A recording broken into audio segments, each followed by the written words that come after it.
was September 9, 2006, one of the best days of my life. Outside of marrying my wife and having my 2 children. That morning, I was a projected first-round draft pick. That night, I was in the emergency room fighting for my life. That morning, I had my paperwork from the NFL that said my life was about to change forever.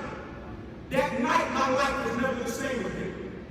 And people would always say to me, hey, Inky, on the day when you got injured and your life changed, did you do anything different?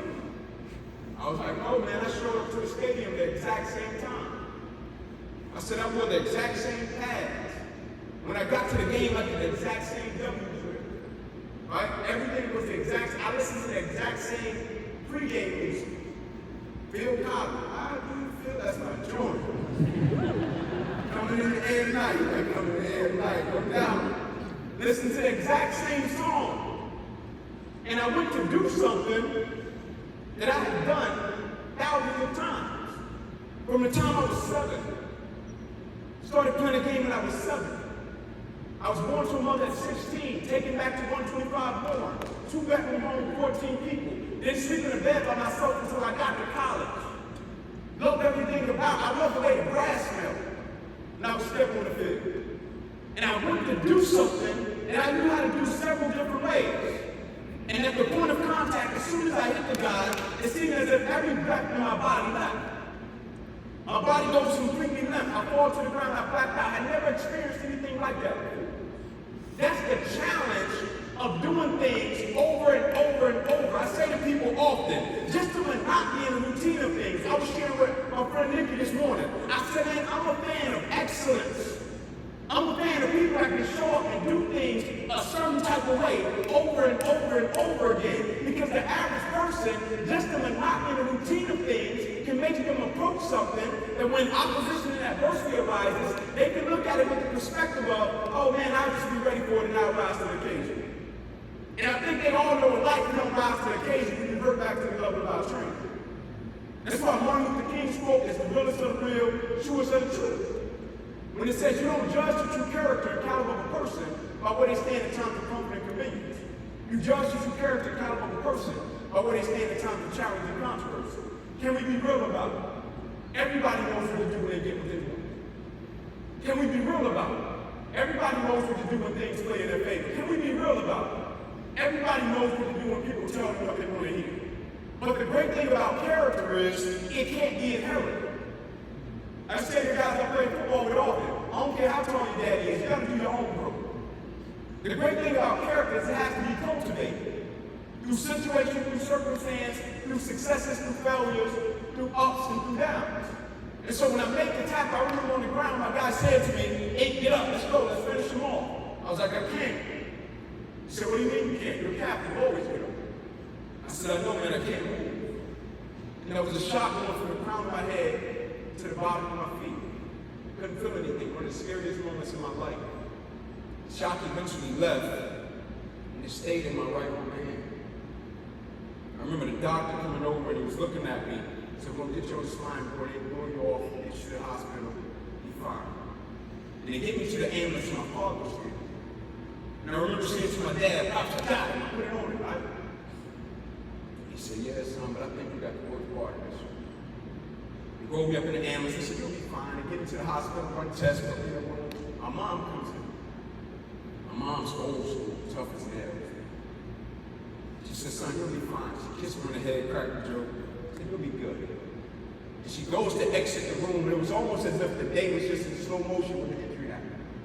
And I remember my mother making a left, and when she made the left, I remember flipping my head back to the left, and when I flipped my head back to the left, I remember seeing the lead doctor running in my direction, and he was screaming. And he was saying, guys, get in here, we gotta rush this kid back to emergency surgery. He's about to die. And I remember saying to him, like, man, what happened? Everything was so calm, everything was so cool, like, what happened? He said, yeah, we went back and we looked at the test. We noticed you ruptured the subclavian artery and you're bleeding internally. He said, we got to rush you back and take the main vein out of your left leg, plug it into your chest in order to save your life. He said, oh, I guarantee you, you won't be alive anymore. You'll bleed out. I said, let's go. And the next morning, when I woke up, I had 6 incisions down my left thigh, 1 incision across the left side of my neck, 1 one across the right, twice to my right ribs, cut out my right pec, bottom of my armpit to the bottom of my hand, 350 staples in my body, and bandages from my neck down to my knees. My coach said to me, "Inky, your career probably done. Arm in your hand, probably never be the same again." I tell young people all the time, I'm like, bro, I wasn't born like this. Like, I was just like you, man. Working out, lifting, like I wasn't born like this. And so even every single day I look at it, my perspective about it, I never once viewed it as a tragedy. I viewed it as an instrument and a tool to go out every single day to add value to the environments that I go into and the people's lives that I come in contact with. The quote says, "You don't judge each day by the harvest you reap. You judge each day by the seeds that you sow." Every single day when I look at my arm, it's an opportunity to sow certain seeds. But when he said that to me, he said to me, "We're going to unenroll you and send you back home to Atlanta. Let you be around family and friends to process what happened." I said, "Coach, I greatly appreciate it, but I'm not going back home." He said, "Yeah, but you can't play." I said, "This isn't about a game." He said, "What is it about?" I said, "You finishing when I started." He said, "What can we get for you?" I said, "Just a gun, you're sling, and a Velcro strap." He said, "You sure?" I said, "Yes, sir." I said, "Coach, with all due respect, I never said to my mother and grandmother I was going to be the first one in our family to graduate college unless my arm got paralyzed. I never said that. It wasn't predicated upon the opposition, adversity, or challenge. I always say to people, the greatest test is not the road that we travel to success. The greatest test is what do we do with success once we find it. The greatest test is not the road that we travel to success. The greatest test is what do we do with success once we find it. It's not about getting to the top, it's about having the spirit, the mentality, and a disposition to stay at the top. A lot of people acquire success, but a lot of people can't keep it. A lot of people are talented and skilled, but their talent and skill set are sending them to a place that their character can't sustain them. It's not about talent and skill. It's about spirit, disposition, and a certain mentality that when you encounter opposition and adversity, to process it in the right manner. And so I still graduated in 3.5 years to learn how to write all over again with my left. Because I viewed the situation as a gift. There's a thing called post-traumatic growth.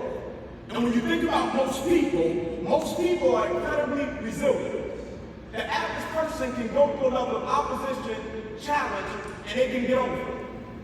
But that's not the challenge. Because the average person will encounter opposition and adversity, and they'll get over it, they'll get through it.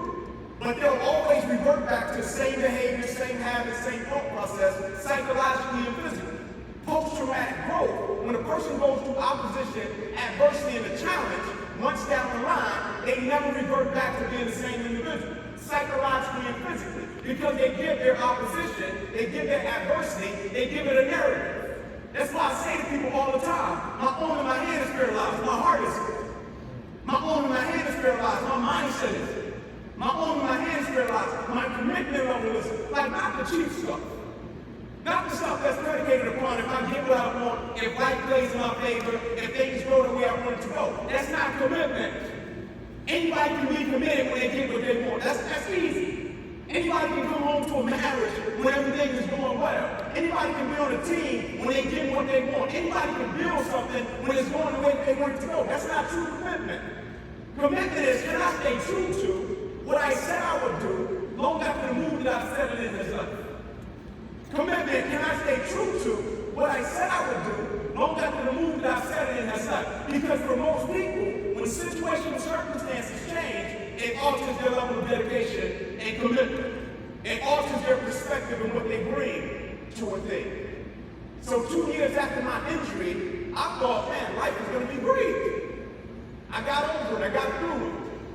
I'm in the office working to become a coach. I had just gotten an opportunity to get a job at the University of Southern Cal, never forget it. And I'm in the office making copies one night on the copy machine. Me and my wife have been at it since 5th grade. It's my girl, puppy love, whole deal, man. You sneak in a grandmother's back door, it's my girl. And I'm on the copy machine one night, and my wife calls, 2 a.m. And I pick up the phone, and her voice is trembling. I said, "Baby, you okay?" She said, "Yeah, I'm fine." She said, "What are you up to?" I said, "I'm just working, putting these copies together about to put them on coach's desk and leave for the night." I said, you fine? Like your voice is trembling. She said, yeah, you're cool. And then she blurts out and says, Ink, I'm pregnant. And it scared me so bad, I was like, how did that happen? She's like, you know how it happened. She said, I need you to make a decision. And at the time, I was living 3.5 hours away from Atlanta. My wife was in Atlanta. She was teaching kids. Only thing she ever wanted to do from the time I met her, she was 10 years old. She wanted to teach kids because she lost both her parents when she was 7.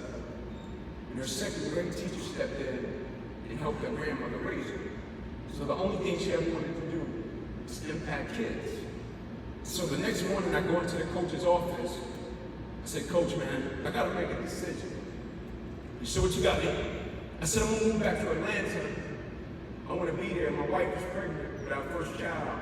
And I wanna be there, man, when my first child is born. I said, my father wasn't there when I was born. My father's name's not on my birth certificate. My mom had me at 16. This is something that's extremely important to me. He said, you should. He said, that's the right thing to do, man. He said, as long as I'm in coaching, you'll always have a job. I said, great. I called the rec center that day in my neighborhood, different people working there at the time. They picked up, I said, hey man, I'm Inky Johnson. I'm moving back to Atlanta. I want to create leadership curriculum for the kids in my community. It was like, great, man, send your resume over. I sent my resume over. By the time I moved back to Atlanta, I hadn't heard anything back. I go to the rec center. I said, hey man, I'm Inky Johnson. I sent over my resume. I haven't heard anything back. It was like, oh yeah, man, we forgot to tell you, you're overqualified. I was like, overqualified? It's a rec center. It was like, yeah, we don't know what to tell you. That next week, I got up. I started to go look for employment. I was living in my wife's grandmother's home. I remember every place I would go, it wouldn't work out. And for the first time in my life, I felt as if life was about to break. My spirit, like my life was going in reverse. I was in the same neighborhood I grew up in, 2 blocks away from where I grew up. I remember saying, like, man, like life, like what is this? You take me to the mountaintop, aspirations to become an NFL draft pick, paralyze my arms to bring me back to the same neighborhood that I grew up in, 2 blocks away from where I grew up. We ended up having our daughter. I didn't have many things to my name. I remember somebody gave us a wagon for my daughter to sleep in, a red wagon. And we would put pillows in it. And at the time, the only thing I had was my first book I was writing because I had a grandmother that was ill and I was trying to show her this before she transitioned. And when I get my first copy back, one morning me and my wife get up and she looks at me and she says, Inky, are you okay? I was like, yeah, I'm cool. And she was like, you know it's okay to say you're not okay. And the truth is I wasn't. I was about to wave a white flag and like, fight you, okay? She said, are you okay? I was like, I'm cool. I said, babe, can you meet me on the front porch? Can you meet me in that front room right there? So yeah, I'll meet you. And I meet her in the front room. She was like, what's up, Ink? I'm about to go teach these kids. What you got? I said, babe, you're not going to believe this. She said, what you got, Ink? I said, babe, I'm about to head to Chicago. I'm about to get Oprah the book. My wife said, Ink, you know Oprah? I was like, yo. She said, you know anybody that knows Oprah work at the studio? I was like, no. She said, you sure? I said, yes, ma'am. She said, go for it. At the time, the only thing I had was around $250 to my name, a truck with over 300,000 miles, a 2X suit. You see I'm nowhere near 2X. And I packed my bag. And I started driving to Chicago. I get to Chattanooga, Tennessee. I call my buddy Jeff. He's an attorney. Jeff picks up. I said, Jeff, you're not going to believe it, man. I'm headed to Chicago. I'm about to give Oprah the book. Jeff said, Ink, you know Oprah? I was like, yo. He said, I know what this is. He said, man, one of the things I really admire about you, you're extremely ambitious. He said, I really admire that about you. He said, but the chances of this happening, slim to none. He said, hang up the phone, call me back when you get to Knoxville. I don't want you to waste your time, waste your money, and your wife will mad at you. I called him when I got to Knoxville to pick up. He said, you still going, aren't you? I said, absolutely. He said, stop by and pick me up, man. I'll make the ride with you. That night we get to Chicago. Jeff gets us a room. Next morning we get up. Jeff is standing in the corner waiting to go work out. I'm at the front desk talking to an elderly lady. I said, ma'am, can you give me the best directions to our studio? And she's looking at me like she saw Ariel. And she's writing on a piece of paper. And she slides it to me. And she says to me, good luck, baby. I take the paper, I said, thank you. I go to walk off. Jeff says, Inky, wait. He said, I'm going to get us a taxi, man. I'm sure this won't be long. He gets us a taxi, we pull up to the studio. This is when her last show was happening. There was people everywhere. We get out of the car, Jeff says, Inky, I'm going to go find me a couple of coffee somewhere. I'm sure I'll see you in a minute. And I would just walk the building. And whenever a door would open, I would run over to the door and say, hey man, I'm Inky Johnson. I drove up from Atlanta. I want to get over my book. They said, man, get out of here, man. We don't do that. I said, bro, I'm trying to get away houses and cars. I got a book, man. It's like, nah, we don't do that. And I remember everybody made their way into the building. And I remember going to the curb and I took a seat and I was like, man, my wife gonna chew me out. And a gentleman came running across the street. And he sits down next to me. And he says to me, hey man, how are you? I said, man, I'm great. He said, how are you? I said, man, I'm great. Now, we small talk. He gets up. He says, have a great day. He takes off. I sit there for 4 minutes. I look up. Coming down the sidewalk. It's open. There's security guard. You stand up. I said, man, here it is. I got to take my shot. I got Steph Curry this too. Sure, there's a security guard probably coming down the way, but I drove too far. So I start walking. They keep walking. I keep walking. They keep walking. They stop directly in front of me. They say, hey, I'm Inky Johnson. I drove up from Atlanta. I just want to give you my book. She said, oh, that's nice. Thank you so much. She grabs it. She hands it to the security guard. She grabs my suit. She starts to shake my suit. She's like, this is a nice suit. I think she was trying to say if I had a gun or a knife or something. Smooth move, by the way, right? I said, thank you. She said, I got to get in and I got to do my show. I said, do you mind if I take a picture with you? She's like, no problem. We take the picture. She goes to walk off, said, have a good day. I'm walking off. Her security guard is holding the door. And he says to me, hey, no, man, come here. And I jogged over to him. He said, man, I just want you to know what just happened never happened. He said, I'm not saying anything is going to come of it, book club, show. I'm not saying any of that. I just want you to know what just happened never happened. I said, man, I greatly appreciate that. I went to walk off. I sent a picture out. Family, friends, put it up on social media. Everybody's response was, hey, you want me on the show? I said, hey, you want me on the book club? I was like, I don't know, I don't care. They said, what you mean you don't know, you don't care? I said, that moment wasn't about that for me. They said, what was it about? I said, I needed to know that I was going to be guided by a force, by a source that was a lot greater than me. All right?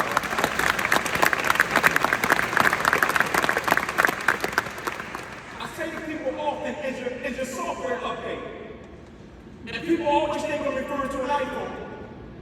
I'm like, bro, Apple's so cold-blooded, they'll update your phone while you sleep. But it's the knowledge base. It's the information. It's the environment that's updated for the person that you're striving to become and the things that you seek to accomplish. People always say to me, did anything happen or come up that moment when you met Oprah? I'm like, nothing came of it, but everything came of it. My faith was fortified. My belief was changed. My perspective was shifted. Because in life, man, listen to me, hear me. In life, people don't burn out, people don't quit, and people don't shortchange because of what they do. In life, people burn out, people quit, and people shortchange because life makes them forget what they do. My only ask of you, as talented as you are, as skillful as you are, as gifted as you are, my only ask of you, never allow your talent, never allow your skill, never allow your gifts to ascend you to a place that your character can't sustain. That's my time. God bless you.